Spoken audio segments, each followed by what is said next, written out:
Hey everyone, looks like we're all just getting settled in. It is about 7 o'clock, so we're gonna go ahead and get started and respect everyone's time.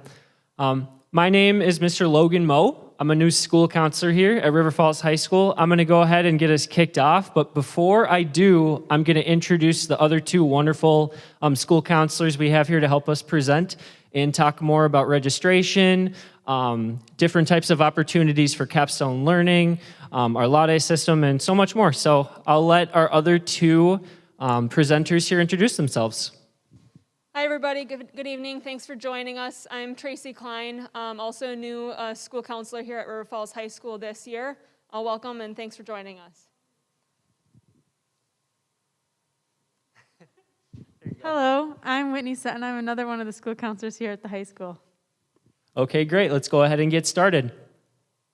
Also, too, before we get started, if you haven't gotten a chance to check out the wonderful college fair we have going on in the gymnasium, please do so before you leave.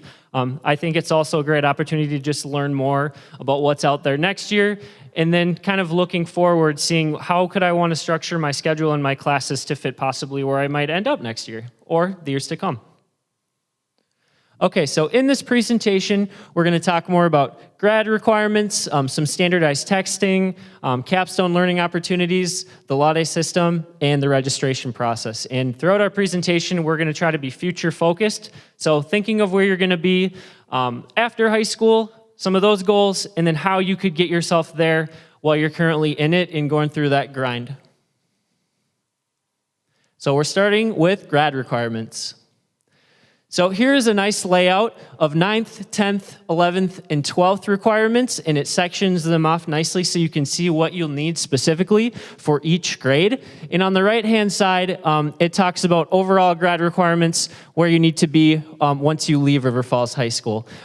As you can see, you need 28 credits to graduate, and I'll kind of go through and just break down the basics of some of the required segments that you'll need for each grade. So in 9th grade, you need your English, so your English 9. You need your math, so that'll be dependent on what level and kind of where you are in that sense. You'll need your broad field science, your civics, your geography or AP human geography if you choose to challenge yourself in social studies. You will need health, and then you'll need your intro to Phi Ed. Moving on to grade 10, you'll need your English 10. You'll need your speech. Whenever you feel most prepared for speech, you could take that in 10th grade through 12th grade, just where you personally feel you are at in your journey. Your math, depending on where you are. Biology, we offer 6 different biology courses here at River Falls High School. 10th grade is where we fulfill those requirements. Your global studies and your Phi Ed. Moving on to 11th grade, you'll need your American Lit for English or your AP English Language Comp if you choose to kind of go forward in that English in that sense. Your math, depending on where you are. Your science, there's a little bit more flexibility with grade 11 in terms of biology, chemistry, different classes in that sense. Your American Studies and an AP US History if you choose one or the other for your social studies, and then your Phi Ed credit. Moving on to 12th grade, if you go through 9th, 10th, 11th, and really get those foundational pieces and get all those requirements, your senior year can be pretty flexible as far as elective courses. So really figuring out what you're passionate about, your likes as well as your dislikes, so that when you get to that 11th and 12th grade year, you can really have that flexibility in your schedule and really customize your experience and your journey here at River Falls. One more thing I didn't mention, you also need your last English elective your senior year, and then you want to make sure you either have intro to econ or personal finance by the time you graduate. Those are graduation requirements, one or the other, either intro to econ or personal finance. With that too, whenever you see fit, you need to take speech. You could take it also your senior year. Again, like I mentioned in the past, wherever that fits into your journey throughout your high school process, 10th through 12th, you have the option to take speech. So 9th grade course requirements, more so just a refresher for us, but you want to make sure you get that English 9 out of the way, your math dependent on where you are at in your journey with math, your broad field science, your geography or AP geography, your civics, your health, and your intro to Phi Ed. 10th grade course requirements, you're going to need your English 10, your math, your biology courses. Your options you can see in the guidebook. There are up to 6 different options that you can take as far as biology, which is great. Your global studies, your Phi Ed, and then dependent on where you see fit, your speech. 11th grade requirements, we want to make sure we get our American Lit or AP English Lang Comp, your math, your science, your American Studies and AP US History, your Phi Ed, and then we also have that speech option in there as well. And we get to 12th grade course requirements. So you're going to need to make sure you get that last English elective, and then your choice of either Intro to Econ or Personal Finance. Both Intro to Econ and Personal Finance are available to take before your senior year, but you really want to make sure you're checking those course requirements as far as grade, because you can't take that too early. So, for example, as a 9th grader, you couldn't take Intro to Econ or Personal Finance, so we really want to be looking at our course book to make sure that we get everything we need and we're fitting those requirements. So then moving on, before we graduate and we fulfill all our foundational requirement pieces, we're going to have 4 credits of English, including our speech. We're going to have at least 3 credits of math, at least 3 credits of science, our social studies with 3.5, our Phi Ed with at least 1.5, our health, and then we should have no problem getting to 28 overall credits as long as we're doing what we need to do and working hard in that sense.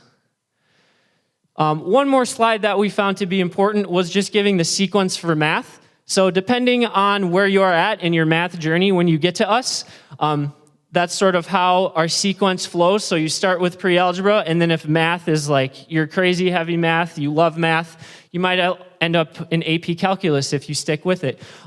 One thing I'll say is some students, if math is their thing and they just love math, they could choose to double up in math. What's unique about our block schedule is that you could take 2 different math courses. So for example, I could take Algebra 1 as well as Geometry and fit them into, say, my sophomore year.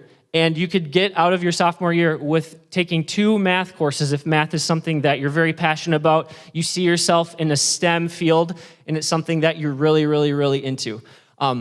As well, what I mentioned, or what I want to mention that's highlighted in the gold, is students should consider taking math for 4 years of high school. It really depends on where you see yourself after you graduate. We really want to make sure that we're checking with our admissions counselors at certain colleges and making sure that, hey, is 4 years of math something that I'll make sure I want to need if I'm pursuing this specific thing that I'm interested in at your college. And us as counselors can help you connect with those advisors at different colleges just to make sure you're on your right track. Math is something that's definitely important, and we want to make sure that we can cater your needs here to what you will need moving on beyond high school. Okay, another important section to talk about. So when explaining course listings, in the very back of our course book that you can find on our website, this is how our courses are going to be highlighted. So this is an example for Spanish 4. So you can see Spanish 4 is our course name. It's important to know the course number and get that correct when you're registering, just to make sure that you are registering for the exact class that you intend on registering for. So that really helps us out having that course number. Another important thing is you want to check what grades are open to take this specific class. So for example, in this scenario, if I'm a 9th grader looking at my course guide, I see that grades 10 through 12 are eligible to take Spanish 4, so I would not be able to take Spanish 4 in this specific scenario. We can see Spanish 4 is under an elective category because we do not require foreign language as a graduation requirement. However, it is something that you'd want to consider if you intend on going to a specific university or a specific educational institution after high school. It's an important piece to a lot of post-secondary plans in that way. Finally, we see that Spanish 4 counts for 1 credit. So after you complete this class, you will receive 1 credit.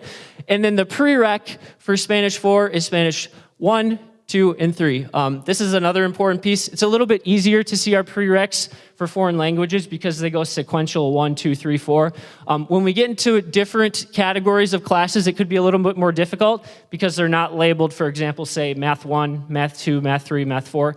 The titles are different, so we just want to make sure we're keeping on track and keeping our awareness open to what our prereqs are for specific classes. Great. Okay, there we go. All right, so I'm going to talk a bit about Capstone learning opportunities. But before I do, one thing with the requirements for graduation to keep in mind is that, That would be kind of typical for a student that starts with us in 9th grade through their senior year. So a student that maybe transferred here, maybe there was another unique situation that happened, maybe you missed one of those requirements in 9th grade or 10th grade as an example. We as your school counselors will help you with that too, to make sure that you're meeting all of those requirements for graduation. So I do get questions about that sometimes too, is, well, I transferred and I didn't take civics my freshman year. Is that going to be a problem? No, we'll work with you to kind of figure that out and make sure that we're meeting all those requirements.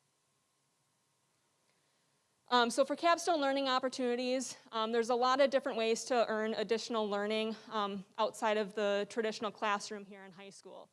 So there's a list up here.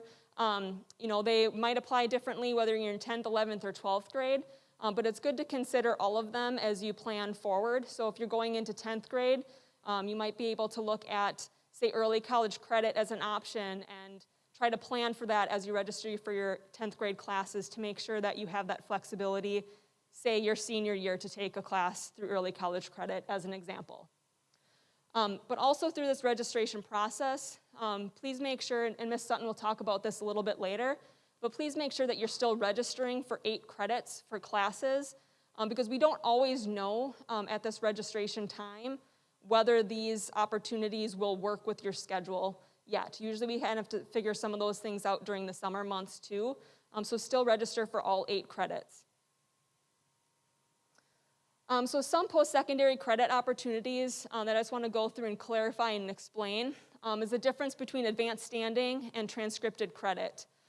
So advanced standing, if you had taken a class here that was listed as advanced standing, basically what that means is that you would earn that college credit using CVTC as an example when you go to CVTC after high school. Then they would issue that credit, okay? And then transcripted credit, how that's different, is that you are already earning credit and creating a transcript at CVTC, using them as an example again. So you are receiving that credit, you are starting that transcript. So wherever you go beyond high school, those transcripts, you'll want to request and see how they apply at whatever institution you end up attending. And then advanced placement. That really depends on how you score on that AP exam at the end of the year. So even if you get an A in your AP class, as an example, in order to earn the credit taking that AP exam, you'd need to score at least a 3, 4, or a 5 on that exam. Each college or university might apply those credits a little bit differently, and that's another thing that we can help you figure out once you know maybe what institution you're attending, to see how those transfer. And then I mentioned the Early College Credit and Start College Now program. So those are courses that you take at the campus. So through Early College Credit, that would be at a 4-year UW institution. So UW River Falls is pretty common with it being in our neighborhood. And then Start College Now is at a local technical school. So again, a lot of students might take those classes at CVTC. So just know if those are classes that you would want to take or a situation that you want to be a part of, just keep in mind that there are deadlines for those applications. So for early college credit, if you are wanting to take an early college credit class at, say, UW River Falls over the summer, you need to make sure that you get that application turned into our counseling office by February 1st. So that's about a week away. Now, if you're planning ahead to next school year, say you're thinking I might want to take an early college credit class in the fall, that application will be due to us by March 1st. So you want to just plan for and get those turned in. If you're looking at those types of classes, you'll want to go onto the institution's website to see what classes might be available for you to request. And if you need any help with that process, again, we'll be glad to help you with that. And one other opportunity for earning college credit in high school is the Dual Academic Credit Program. So up on this slide here is the most updated list of those classes. So one to keep in mind is that we're still working on AP Chemistry as a dual academic credit opportunity. So we don't know what class that translates with at UW River Falls quite yet, but just keep that in mind and keep your eye out on our newsletters for updates on that. And then also we have UW River Falls Communications 101. So Mr. Moe talked about speech as a graduation requirement. An opportunity that you could take advantage of if you choose would be the Communications 101 class. That would fulfill that requirement and could be taken for DACP credit. Briefly talking about the Laude System, just know that this is how we recognize student achievement at graduation. So you know the fancy chords at graduation, that would be acknowledging those different levels. So how you look at that is it's your GPA times this point system, okay? So on the next slide here, this is also in our course book. Just know that this is the most updated list of classes this upcoming year that are for Laude points. So say you're a junior or you're going to be a senior next year, and you've taken a class that previously earned Laude points, those will still be acknowledged, and that will still be on the point sheet when we go through that your senior year. But these are just the classes for this upcoming year to help plan for that, if those recognitions, if that's something that you've been working toward. Last thing that I wanted to talk about was the Wisconsin State Assessments. So students that are currently in 9th and 10th grade, this spring, the state assessment is the ACT Aspire. As we plan forward to next year, just note that ACT no longer will have the Aspire, so we, just like all the other high schools in the state, are still waiting to find out what that assessment will be for our 9th and 10th grade students. So this is the last year for ACT Aspire.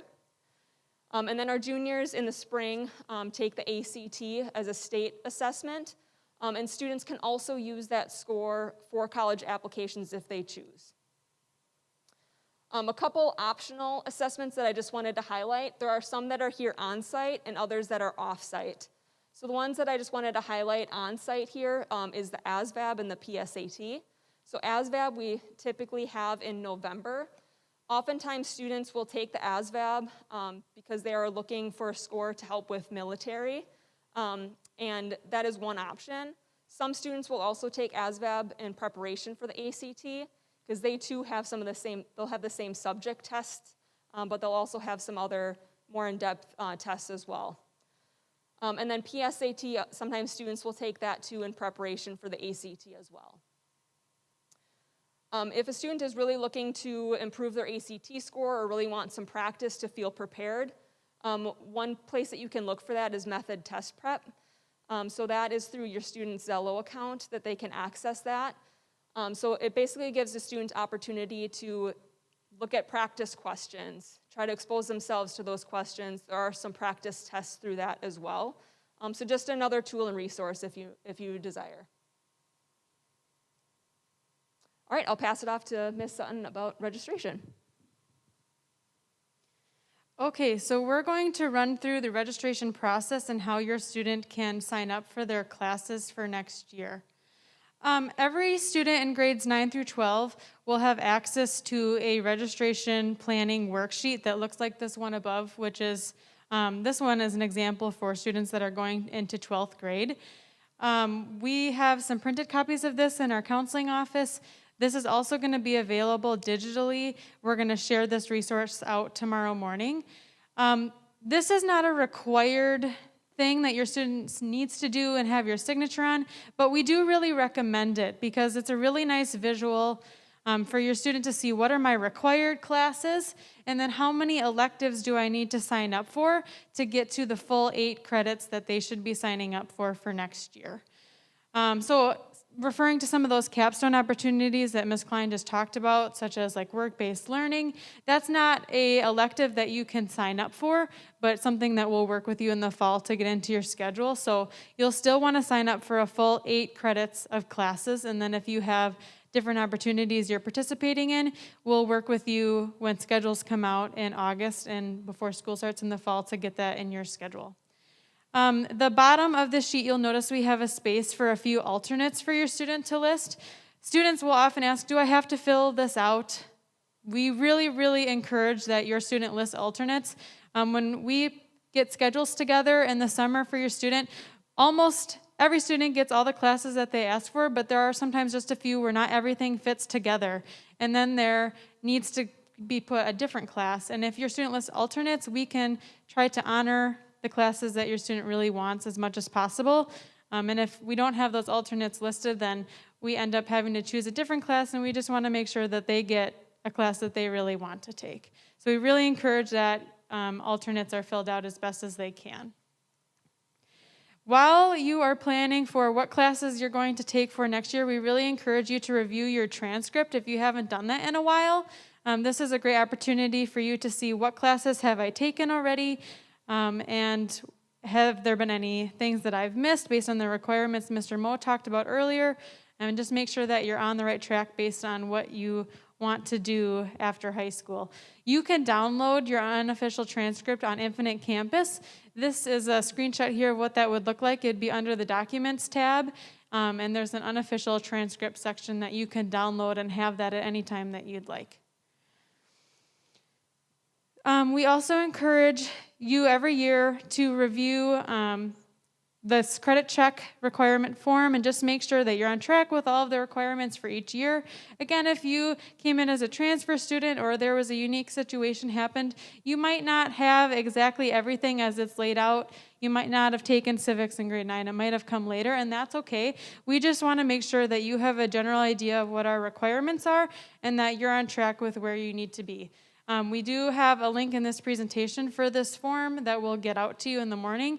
We also have printed copies of this that you can have access to in our counseling office if you'd like to review this. So how to actually sign up for your courses on Infinite Campus. This is the most important piece of registration. It's how we know what all students want to sign up for.